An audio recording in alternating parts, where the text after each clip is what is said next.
Hi friends, എല്ലാവർക്കും നമസ്കാരം. പുതിയൊരു വീഡിയോയിലേക്ക് ഏവർക്കും സ്വാഗതം. ഇന്ന് നമ്മൾ എത്തി നിൽക്കുന്നത് അഞ്ചുതെങ്ങിലാണ്. തിരുവനന്തപുരം ജില്ലയിലെ ചിറയൻകീഴ് താലൂക്കിലെ ഒരു കടലോര ഗ്രാമമായ അഞ്ചുതെങ്ങ്. ഇവിടെ ഈസ്റ്റ് ഇന്ത്യ കമ്പനി 1695 കെട്ടിയൊരു കോട്ടയുണ്ട്, അഞ്ചുതെങ്ങ് കോട്ട. അപ്പോൾ അത് കാണാനായിട്ടാണ് ഇവിടെ എത്തിയിരിക്കുന്നത്.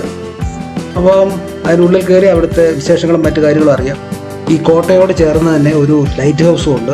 ഇതും ബ്രിട്ടീഷുകാർ സ്ഥാപിച്ച ഒരു ലൈറ്റ് ഹൗസാണ്. അപ്പോൾ നമ്മൾ ആദ്യം കോട്ടയിലോട്ട് കയറാം. കോട്ടയിലെ പ്രവേശന സൗജന്യമാണ്. ഇവിടുത്തെ വിവരങ്ങളൊക്കെ ഇവിടുത്തെ ചരിത്രം മറ്റു കാര്യങ്ങളെല്ലാം ചെറിയ ബോർഡിൽ അവർ ചെറുതായിട്ടൊന്ന് മെൻഷൻ ചെയ്തിട്ടുണ്ട്. അതൊക്കെ നോക്കിയിട്ട് നമുക്ക് ഉള്ളിലോട്ട് കയറാം. മനോഹരമായ ഒരു പുൽത്തകടിയും ചെറിയ രീതിയിലുള്ള ഒരു ഗാർഡനും മറ്റു കാര്യങ്ങളൊക്കെ സെറ്റ് ചെയ്തിട്ടുണ്ട്. പക്ഷെ നല്ല വൃത്തിക്കാണ്. ചെങ്കല്ല് ഭാഗ്യ നല്ല നടപ്പാതകളും മനോഹരമായ രീതിയിൽ തന്നെ അത് മെയിൻറ്റെയിൻ ചെയ്തു പോകുന്നു. അപ്പോൾ നമുക്ക് ഗേറ്റ് കടന്ന് ഉള്ളിലോട്ട് കയറാം. ഇവിടെ ഗേറ്റിൽ എന്തൊക്കെയോ പണികൾ നടക്കുന്നുണ്ട്, മെയിൻ്റെനൻസ് വർക്കുകൾ നടക്കുന്നുണ്ട്. പക്ഷേ പ്രവേശനം തടഞ്ഞിട്ടില്ല, നമുക്ക് ഉള്ളിലോട്ട് തന്നെ കയറാം. ഇവിടെ സന്ദർശക സമയം രാവിലെ 8 മണി തൊട്ട് വൈകിട്ട് 5 മണി വരെയാണ്. വ്യാപാര ആവശ്യങ്ങൾക്ക് വേണ്ടി ആറ്റിങ്ങൽ മഹാറാണി ഈസ്റ്റ് ഇന്ത്യ കമ്പനിക്ക് അനുവദിച്ച് നൽകിയ ഒരു പ്രദേശമാണ് അഞ്ചുതെങ്ങ്. ഈസ്റ്റ് ഇന്ത്യ കമ്പനി കേരളവുമായി നടത്തിയ ആദ്യ വ്യാപാര ഉടമ്പടിയുടെ പ്രതീകമാണ് ഈ കോട്ട. 5 തെങ്ങ് നിന്നിരുന്ന സ്ഥലമായതിനാലാണ് ഈ പ്രദേശത്തിന് അഞ്ചുതെങ്ങ് എന്ന പേര് വന്നതെന്ന് കരുതപ്പെടുന്നു. ഇവിടെ സ്ഥാപിച്ച കോട്ടയ്ക്കും സമാനമായ പേര് നൽകി. പിന്നീട് ഈ കോട്ട നിരവധി തവണ അക്രമത്തിന് ഇരയായിട്ടുണ്ട്. ഇംഗ്ലീഷുകാരുടെ വാണിജ്യ തന്ത്രങ്ങൾക്കെതിരെ നാട്ടുകാർക്കിടയിൽ വലിയ എതിർപ്പുണ്ടായിരുന്നു. കേരളത്തിൽ ബ്രിട്ടീഷുകാർക്കെതിരായ സംഘടിത പ്രക്ഷോഭങ്ങൾക്ക് തുടക്കം കുറിച്ച പ്രദേശവും ഈ അഞ്ചുതെങ്ങ് തന്നെയാണ്.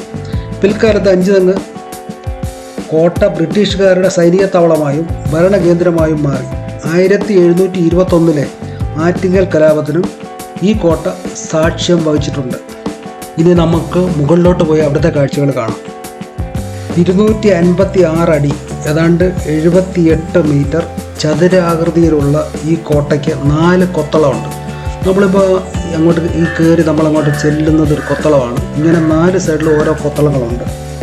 ഇവിടെ 18 പൗണ്ടർ തോക്കുകൾ ഉണ്ടായിരുന്നു. അതുപോലെ ഓരോ കൊത്തളങ്ങൾക്കിടയിലുള്ള മതിൽക്കെട്ടിൽ 7-8 തോക്കുകളുണ്ടായിരുന്നു. കൂടാതെ കടലിന് അഭിമുഖമായിട്ട് ഏതാണ്ട് 24 പൗണ്ടർ തോക്കുകളും ഉണ്ടായിരുന്നു. ഇവിടെ ഏതാണ്ട് 400 ബ്രിട്ടീഷുകാരും ഏകദേശം 80 ഇന്ത്യക്കാരുമാണ് ജോലി ചെയ്തുകൊണ്ടിരുന്നത്. ഇനി നമ്മൾ കാണുന്നത് ഈ കോട്ടയിൽ നിന്നും വെളിയിലോട്ട് പോകാനുള്ള ഒരു നിഗൂഢത നിറഞ്ഞ ഒരു ഗുഹയാണ്.